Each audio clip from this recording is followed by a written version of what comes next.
अल्लाहू अल्लाहू। बिस्मिल्लाहिर्रहमानिर्रहीम। इय्याका नअबुदु व इय्याका नस्तईन। अच्छा स्वामी, पहले मुझे हाथ खड़ा करके आपने बताना है किधर तक मेरी आवाज जा रही है, किधर तक आवाज जा रही है। पीछे आवाज जा रही है, पीछे। स्वामी, इस्लामाबाद के आप करीब हो और मैंने जब आपको कॉल देनी है, जब मैं आपको कॉल दूंगा, मैं अपने स्वामी के बाशऊर और दलेर नौजवानों को, मैं सबको इस्लामाबाद में मिलना चाहता हूं। तैयार हो? हाथ खड़े करके मुझे बताओ कि इस मुल्क की हकीकी आजादी के लिए आप इस्लामाबाद आएंगे? हाथ खड़ा करके बताओ। और जो भी नहीं आ सकता इस्लामाबाद, वो स्वाबी में निकलेगा और बताएगा कि गुलामी नामंजूर, इंपोर्टेड हुकूमत नामंजूर। स्वाबी के नौजवानों, मैं सिर्फ आपको अपने मां बाप के दौर का बताना चाहता हूं। मैं आजाद पाकिस्तान में पैदा हुआ था, मेरे मां बाप गुलाम हिंदुस्तान में पैदा हुए थे। और जब हिंदुस्तान की हम गुलामी कर रहे थे तो 2 दफा जब बरतानिया ने 2 जंगों के अंदर शिरकत की, पहली जंग अजीम और दूसरी जंग अजीम, तो स्वाबी के नौजवानों ये याद रखो, लाखों लोगों ने यहां से लड़े और अंग्रेज के लिए कुर्बानियां दी। लाखों लोग हिंदुस्तान से जाके अंग्रेज की जंगों में लड़े, लेकिन कभी उनको किसी ने नहीं पूछा, ना कभी इनका शुक्रिया अदा किया गया। अरबों रुपया जो यहां से इकट्ठा करके अंग्रेजों की जंग में लगा, किसी ने नहीं परवाह की, किसी ने शुक्रिया अदा नहीं किया, क्योंकि हिंदुस्तान गुलाम था। गुलामों की कोई इज्जत नहीं होती। और मुझे अफसोस से कहना पड़ता है कि जब अमेरिका की जंग हुई 9/11 के बाद और पाकिस्तान ने अमेरिका की जंग में शिरकत की, तो सबको आपको पता है कितने पख्तूनख्वा से लोगों ने कुर्बानियां दी अंग्रेज की जंग में, अमेरिकनों की जंग में। 80,000 पाकिस्तानियों ने कुर्बानियां दी। और यहां कबायली इलाके के लोग जो सारे पख्तूनख्वा के साथ अब पख्तूनख्वा का हिस्सा बन चुके हैं, कबायली इलाके के लोगों ने सबसे ज्यादा कुर्बानी दी। 35 लाख लोगों ने नकल मुकानी की। लेकिन क्या किसी ने पाकिस्तान का शुक्रिया अदा किया? क्या अमेरिका ने कहा कि शुक्रिया पाकिस्तान, आपने 80,000 अपने लोग कुर्बान कर दिए, हमारी फौज 3 गुना ज्यादा हमारी फौजियों ने कुर्बानी दी बनिस्बत जो अमेरिकन अफगानिस्तान में जिनकी जानें गई। किसी ने शुक्रिया अदा नहीं किया, बल्कि कई वहां से आवाजें उठी अमेरिका से कि पाकिस्तान की वजह से वो जंग नहीं जीत सके अफगानिस्तान में। तो पाकिस्तानियों, मेरे गयूर बाशऊर स्वाबी के नौजवानों, मेरे पाकिस्तानियों, ये याद रख लो कि गुलामों की कोई इज्जत नहीं होती। इसलिए ये जो इंपोर्टेड हुकूमत अमरीकी साजिश के तहत बाहर की साजिश और अंदर की साजिश ने मिलके जो ये हुकूमत हमारे पे मुलव्वस की है, मेरी कौम आप तैयार हो जाओ। हमने किसी सूरत अमरीकों के गुलामों को, चोरों और डाकुओं को हमने किसी सूरत तस्लीम नहीं करना। इसलिए आप सबने स्वाबी पास है इस्लामाबाद से, आप सबने आना है और मेरे साथ शिरकत करनी है। और हमने इस इंपोर्टेड हुकूमत को पैगाम देना है, और जिन्होंने मुसल्लत किया ये हुकूमत कि ये एक आजाद कौम है, हम वो लोग हैं जो कि दुनिया के सबसे अजीम लीडर हमारे नबी सल्लल्लाहु अलैहि वसल्लम, हम उनकी उम्मत हैं। और स्वाबी जब पाकिस्तान बन रहा था, पाकिस्तान का नारा क्या था? नारा यह था कि पाकिस्तान का मतलब क्या? जब ना था कुछ यहाँ था मगर तू ही तू, अल्लाह अल्लाह अल्लाह। स्वाबी ये दोनों जरदारी और शरीफ 10 साल जब इन्होंने हुकूमत की 2008 और 18 के दरमियान,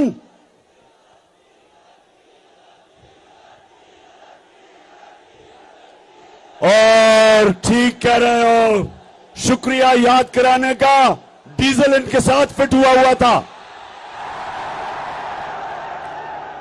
इन थ्री स्टूजेस ने 10 साल जब हुकूमत की मिलके, तो नौजवानों 400 ड्रोन अटैक हुए पाकिस्तान के ऊपर, 400। और कबायली इलाके में आप जानते हैं कि ड्रोन अटैक क्या होता है? आपको पता है क्या होता है? 4000 मील दूर बैठ के एक कमरे के अंदर कंप्यूटर गेम खेली जाती है, बटन दबा के। 4000 मील दूर अमेरिका में एक आदमी बैठा होता है, सामने कंप्यूटर स्क्रीन होती है उसके, यहां से उसको पैगाम जाता है कि जी इस एरिया में दहशतगर्द है। 4000 मील दूर बैठ के वो बटन दबाता है, बम गिरता है, नीचे कौन मरता है कभी किसी को पता नहीं चला। लेकिन सुने जरा मेरी बात, वहां औरतें बच्चे मरे, बुजुर्ग मरे। एक जगह इन्होंने ड्रोन अटैक किया पजौर में, 64 बच्चे मदरसे में मर गए, 64 बच्चे। एक जगह वजीरिस्तान में ड्रोन अटैक होता है, 7 लोग मर जाते हैं। जो जख्मी होते हैं उनकी चीखों की आवाजें, लोग आते हैं उनको बचाने के लिए। दूसरा ड्रोन अटैक होता है, 7 और लोग मर जाते हैं। सुबह तक लोग डरते हैं जाते हुए करीब, जो जख्मी हैं उनकी आवाजें आ रही होती हैं। सुबह को लोग बचाने जाते हैं, फिर ड्रोन अटैक होता है, 7 और मर जाते हैं, 21 लोग मरते हैं। शादियों पे ड्रोन अटैक, जनाजों पे ड्रोन अटैक। और आप जानते हैं कि एक दफा ना जरदारी के मुंह से एक आवाज निकली, और ये गीदड़ नवाज शरीफ के मुंह से एक दफा अमरीकनों को उसने कहा, इन्हें में इतनी जरूरत नहीं थी कि अमरीकनों को कहते कि ये सारे इंसानी हुकूक के खिलाफ है।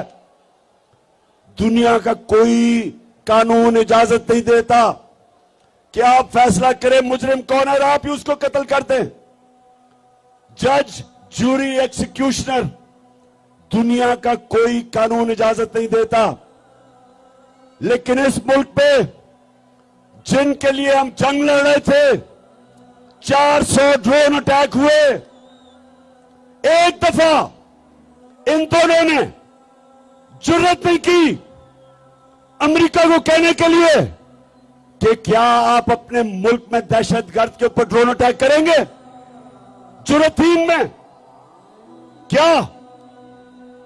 इनमें यह जुर्रत थी बरतानिया को कहने के लिए कि लंदन में हमारा बड़ा दहशतगर्द जिसने हजारों लोगों को कत्ल करवाया, क्या हमें इजाजत देंगे ड्रोन अटैक करके उसको मारे? तो अगर अपने मुल्क में आप हमें कहते हैं कि अदालत में जाके साबित करो वो दहशतगर्द है, तो हमारे मुल्क में आपने कैसे आपने 400 ड्रोन अटैक किए, बेकसूर लोगों को मारा, औरतें बच्चों को मारा, और ये तो जिनको फिर से इन दो खानदानों को फिर से जो मुसल्लत किया है, इसीलिए किया है कि ये उनके गुलाम हैं, इनमें जुर्रत नहीं है, ये पैसे की पूजा करने वाले हैं, ये पैसे के बुत की पूजा करने वाले हैं, इनके पैसे पड़े हैं बाहर, इनके लंदन में, अमेरिका में पैसे पड़े हुए हैं। ये कभी अपने लोगों के हकूक के लिए, उनके फायदे के लिए, ये कभी अपनी जुबान उनके अपने आकाओं के सामने जुबान नहीं खोलेंगे।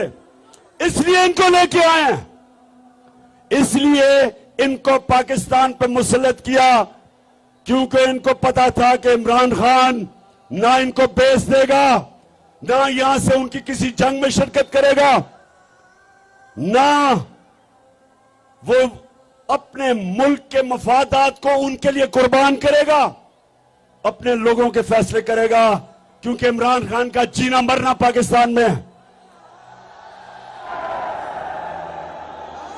इसलिए नौजवानों ये साजिश की गई और इसलिए आपने इस्लामाबाद पहुंचना है। और मगरिब हो रही है, यहीं आपने नमाज पढ़नी है, लेकिन मैं जल्दी जल्दी बात करता हूं। दूसरी बात नौजवानों, दूसरी बात, ये जो लोगों को ऊपर आपके मुसल्लत किया, ये 30 साल से ये दो खानदान, भुट्टो और शरीफों के खानदान 30 साल से इस मुल्क के ऊपर हुक्मरानी कर रहे हैं। इनकी वजह से आज शहबाज शरीफ कहते हैं जी हम तो बेकारी हैं, इसलिए गुलाम हैं।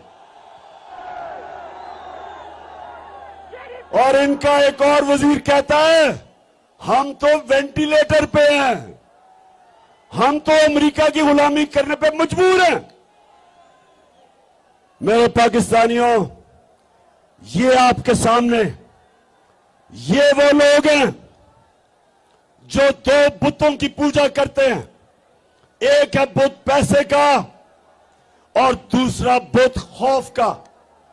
और यही मेरे नबी सल्लल्लाहु अलैहि वसल्लम ने मदीना में आके इन्हीं बुतों को तोड़ा था, खौफ के बुत को तोड़ा था, आजाद किया था। ला इलाहा इल्लल्लाह का मतलब हमें सिखाया था कि हम सिवाय अल्लाह के किसी के सामने नहीं झुकते।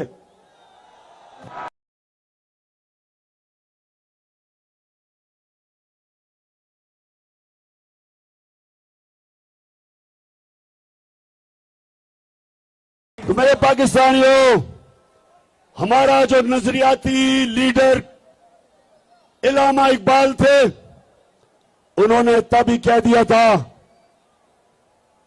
कि हमने इकबाल का शाहीन बनना है, हमने वो लोग बनने हैं जिन्होंने दुनिया की इमामत करनी है।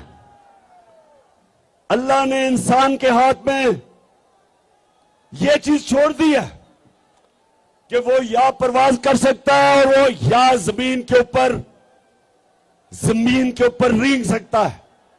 अल्लाह ने कुरान में कहा है कि इंसान जब ऊपर जाता है तो फरिश्तों से ऊपर चला जाता है, और जब वो नीचे गिरता है तो जानवरों से नीचे चला जाता है। ये जो ऊपर बैठे हुए हैं ये जानवरों से नीचे चले गए हैं। एक जानवर भी उतना खाता है जितना उसकी भूख होती है, इनका तो पेट ही नहीं भरता। इसलिए मेरे नौजवानों, हमने अपने मुल्क को बचाने के लिए और आजाद रखने के लिए निकलना है। एक दफा मुल्क के इदारे तबाह हो जाए, मुल्क तबाह हो जाता है।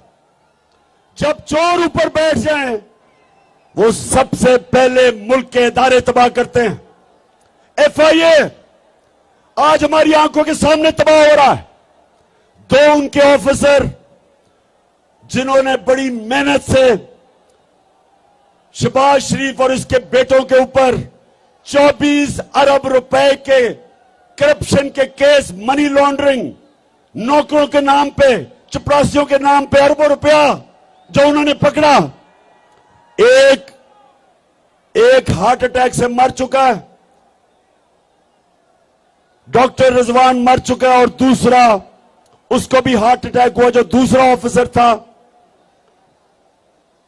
आज वो अपनी जिंदगी की जंग लड़ रहा है, और मैं इंशाल्लाह इस पे बताऊंगा कि वो कौन सी जहर इस्तेमाल की जाती है जो खाने में डालते हैं जिसकी वजह से हार्ट अटैक होता है। तो FIA तो तबाह हो गई, उसके ऊपर एक कातिल बैठा दिया। फैसलाबाद का कातिल जिसने 18 लोगों को कत्ल किया, राना सनाउल्लाह, वो बैठ गया ऊपर। अब यही FIA से वो होगा जो MQM ने कराची की पुलिस से किया था। 1996 में नसीरुल्लाह बाबर ने MQM के खिलाफ ऑपरेशन किया। 1997 में गवर्नमेंट चली गई पीपल्स पार्टी की, नवाज शरीफ आ गया, इसने MQM से समझौता कर लिया। MQM ने चुन चुन के एक एक पुलिस वाले को कत्ल किया जो ऑपरेशन में शामिल था। और आज तक मेरे पाकिस्तानियों, आज तक कराची पुलिस अपने पैर पे नहीं खड़ी हुई, रेंजर बुलाने पड़े हैं। पुलिस खत्म होगी उसके बाद। इसी तरह इदारे खत्म होते हैं जब मुजरिमों को ऊपर बिठाते हैं। और इसलिए मेरे पाकिस्तानियों, हमने इनका मुकाबला करना है, अपने मुल्क को बचाना इन चोरों से, अमेरिकनों के गुलामों से। और आपने सबने मेरे साथ निकलना है। फिर से हाथ खड़ा करके बताओ, हम निकलोगे?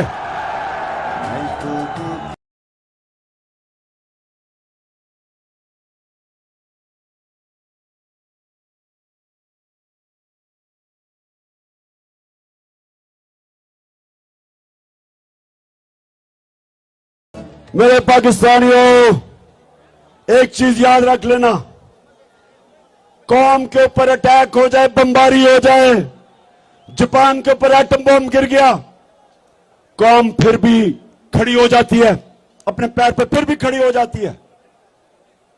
अफगानिस्तान में कितनी 40 साल से इंतशार है, फिर भी वो कौम तकड़ी है। लेकिन एक चीज याद रखें, जब एक कौम की आप इखलाकियात खत्म करते हैं, कौम मर जाती है। जब एक कौम अच्छे और बुरे की तमीज खत्म करती है, कौम मर जाती है। कौम पहले इखलाकी तौर पर मरती है, फिर माशी तौर पर मरती है। तो जो ये लोग 60% कैबिनेट जमानत के ऊपर है, पाकिस्तान का ये जो क्राइम मिनिस्टर है, प्राइम मिनिस्टर नहीं, क्राइम मिनिस्टर है,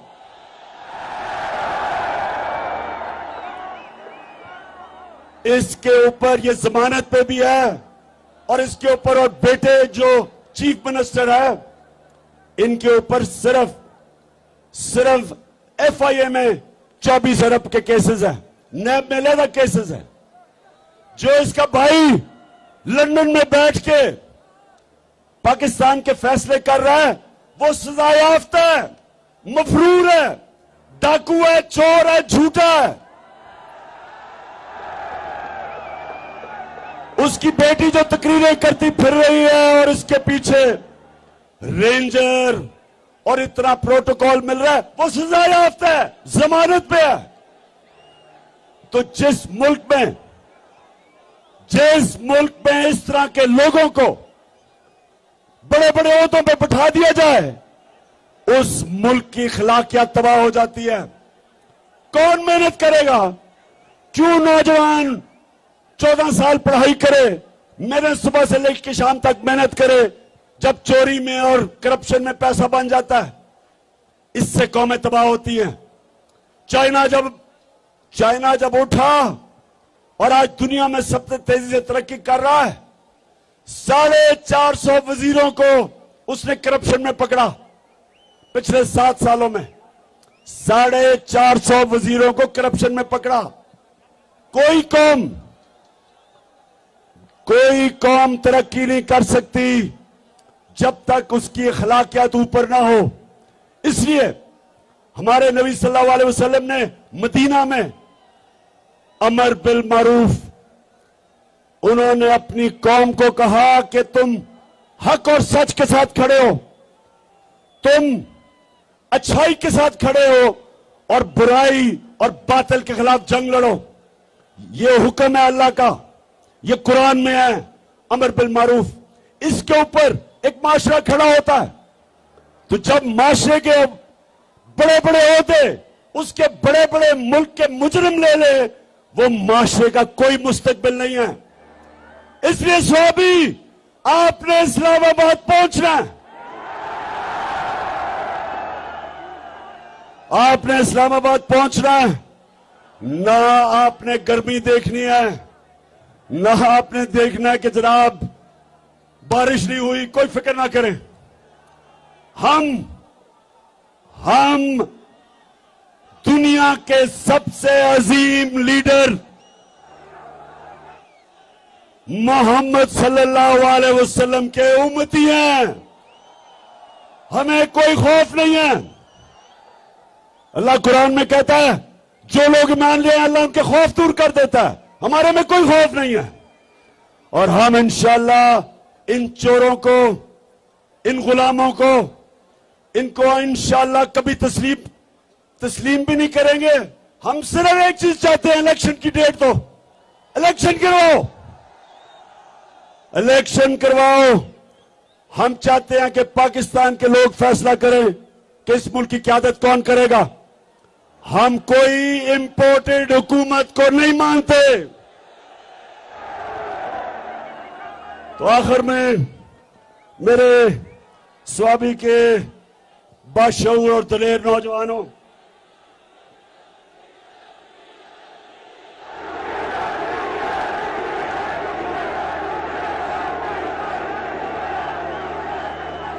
डीजल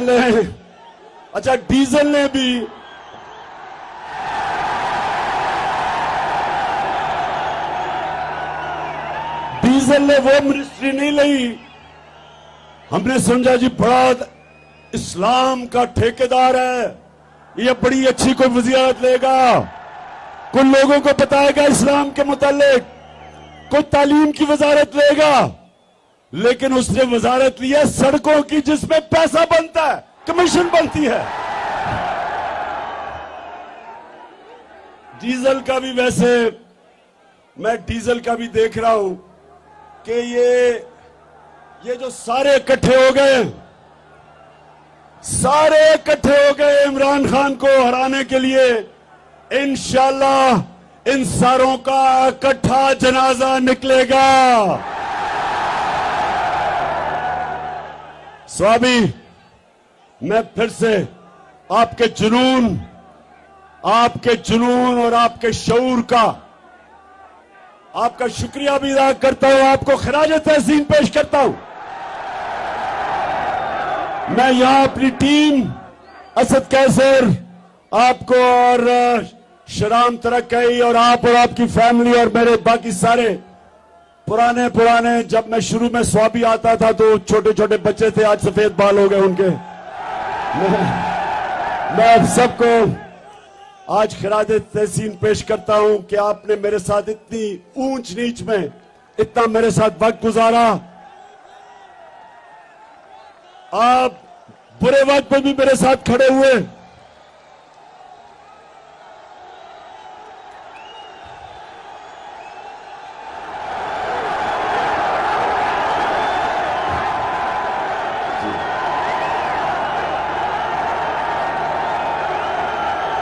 और एक और चीज मैं ये जरूर कहूंगा कि मैं आज सारे पाकिस्तान के सामने ये कह रहा हूं कि वैसे पख्तूनख्वा को मैं खास खिराज तहसीन इसलिए पेश करता हूं,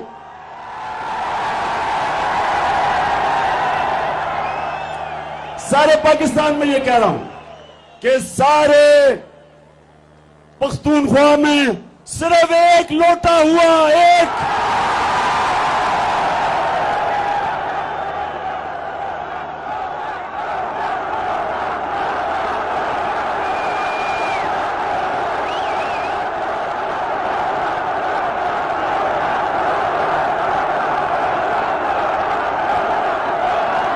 बड़ी बात है। इसका मतलब कि यहां वफादारी भी ज्यादा है, यहां ईमान भी ज्यादा है,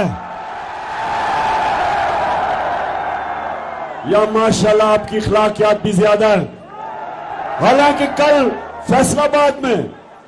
फैसलाबाद के लोगों को मैंने कहा, वैसे जिस तरह फैसलाबाद में कल लोग निकले हैं, मैंने कभी अपनी जिंदगी में इस तरह की जोश और जज्बा फैसलाबाद में नहीं देखा। लेकिन मैंने एक गिला किया फैसलाबाद से, मैंने एक गिला किया, मैंने कहा फैसलाबाद सबसे ज्यादा लोटे फैसलाबाद से निकले थे। और उन्होंने मेरे से वादा किया कि एक भी लोटा अगला इलेक्शन फैसलाबाद से नहीं जीतेगा इंशाल्लाह। अब सारे पाकिस्तान को पता है कि लोटे कौन थे, लेकिन इलेक्शन कमीशन को नहीं अभी तक समझ आ रही लोटों की। इलेक्शन कमीशन सारी दुनिया के सामने वो लोटे हुए हैं, लेकिन इलेक्शन कमीशन नुक्ते ढूंढ रहा है किसी तरह उनको बचाने के लिए। अगर आपसे बच भी गए, पाकिस्तान की आवाम से ये नहीं बचेंगे इंशाल्लाह। पाकिस्तान है ये, मेरा पाकिस्तान है, तेरा पाकिस्तान है ये, मेरा पाकिस्तान है। और आपको ये आखिर में महमूद खान, आपने उसने जो आपके लिए आज फैसला किया है कि यहां नाइट क्रिकेट के लिए रोशनी लगेगी स्टेडियम में, उसकी भी मुबारक देता हूं आपको। पाकिस्तान जिंदाबाद, पाकिस्तान पाइंदाबाद।